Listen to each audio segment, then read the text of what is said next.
Hi, and welcome back to Purple Collar Life. In today's video, we're talking about something a little bit different, how 200,000 is the new 100,000.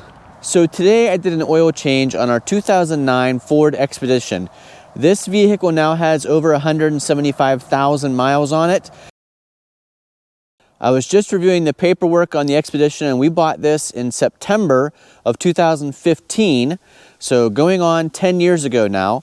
It had 82,000 miles on it at the time when we bought it, and we paid $15,400 for this. It's actually more than Jennifer was planning on spending at the time for her daily driver, but we went and looked at a couple other cars in like the $12,000 range and couldn't really find anything that wasn't already pretty rusted or that wasn't going to give us issues for a long time. We found this. It was in really good shape. It is the Eddie Bauer edition, so it's got the leather seats, it's got the full climate control front and rear, it has heated and cooled seats, it has a lot of those features that we kind of wanted at the time but we weren't sure if we could afford them. This, I think, was listed for about $17,000. I love negotiating, so I had fun at negotiating this down to about $15,400, which made it still at the high end of what we wanted to pay. But here we are 10 years later, we spent just over $15,000 on a car that we've been racking up miles on to go now over 175,000 miles on this vehicle. And that's kind of what brought me to the topic today, where 200,000 or maybe 250,000 is the new 100,000. So obviously we've done a lot to maintain this vehicle so it would be a reliable daily driver for Jennifer. You saw last summer I did an oil change on this using the Amsoil High Mileage oil, specially designed for high mileage vehicles like this. It has now been about 10,000 miles since that oil change, so I changed the oil today, took a sample, a Blackstone sample, and once again I used the Amsoil 5W20 high mileage full synthetic oil and the Amsoil filter. I really like the high filtration rate of that Amsoil filter. It also was really nice to remove the Amsoil filter from this because those Amsoil oil filters have like a texture to them. They're much easier to grab and turn.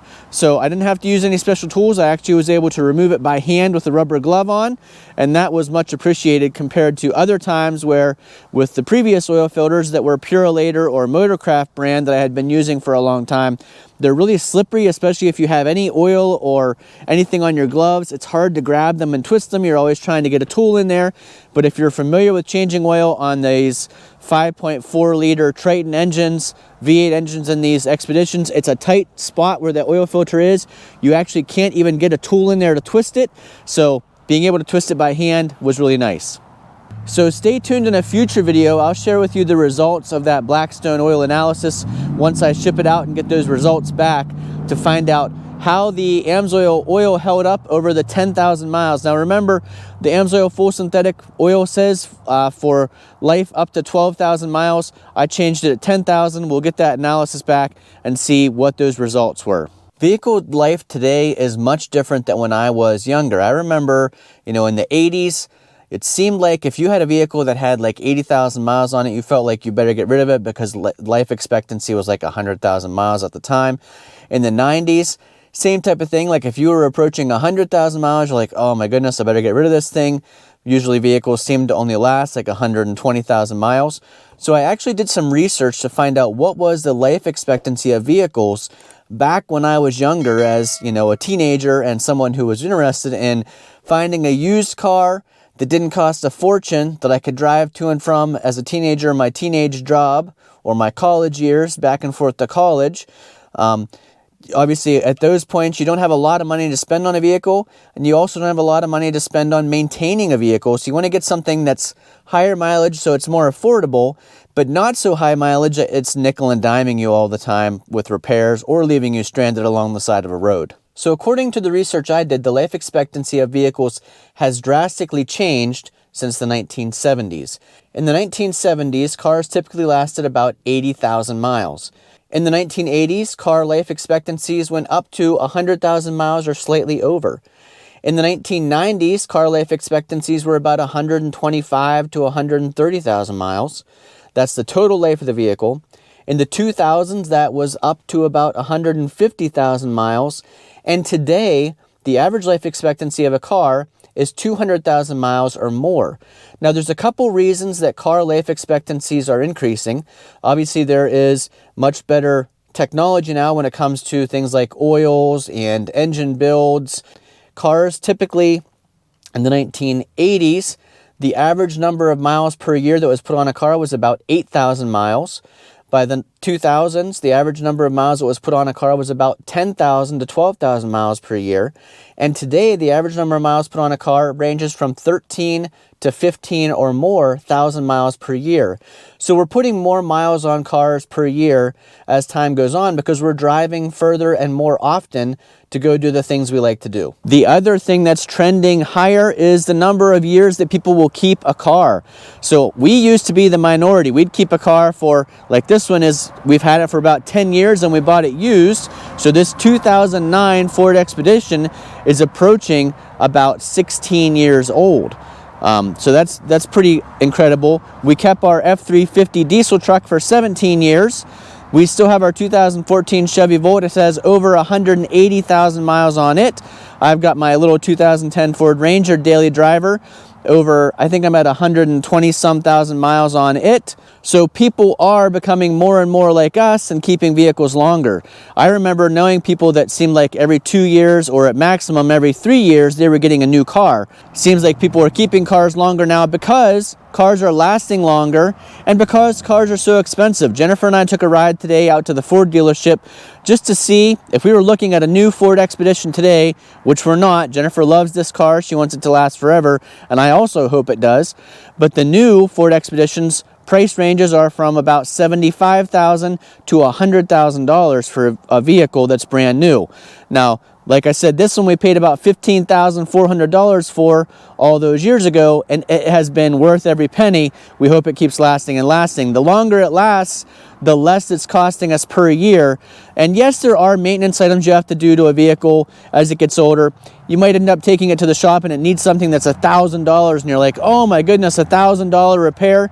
But when you think about it, that brand new Expedition, your car payment per month is probably going to be close to $1,000, if not $1,000 or more. So yes, there are big expenses sometimes to repair on a vehicle that gets older, but still costs less per month typically than buying a new car and having that monthly payment. I am not a financial planner or a financial expert, but I will say this. It has been really nice not to have car payments. So for long amounts of time, we try to not have a car payment, and then we divert that money towards something else. So for example, I am maxing out my retirement every single year because I'd like to be able to retire earlier and enjoy those retirement years. And by contributing as much as I'm allowed to my 401k and my retirement, that hopefully means I'll be able to retire a little bit earlier.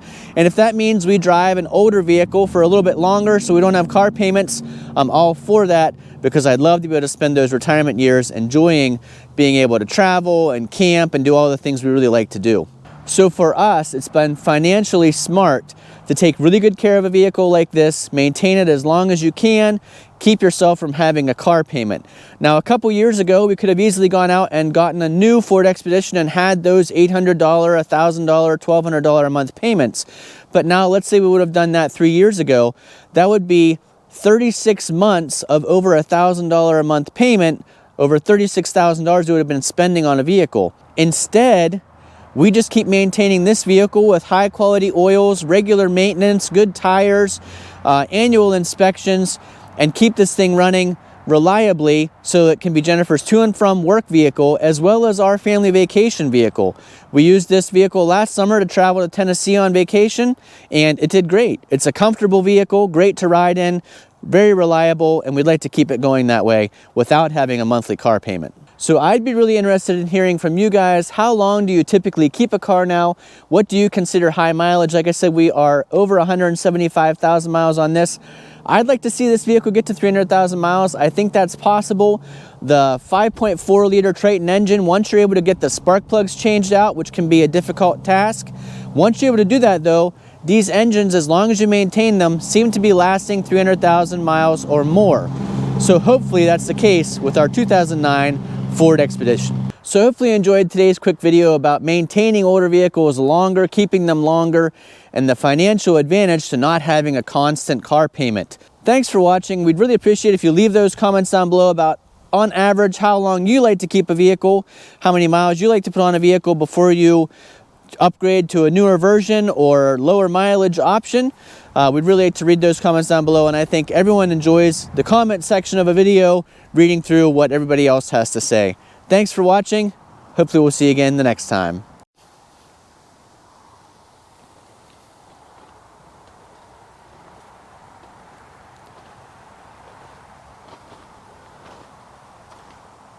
Yes, yes, okay.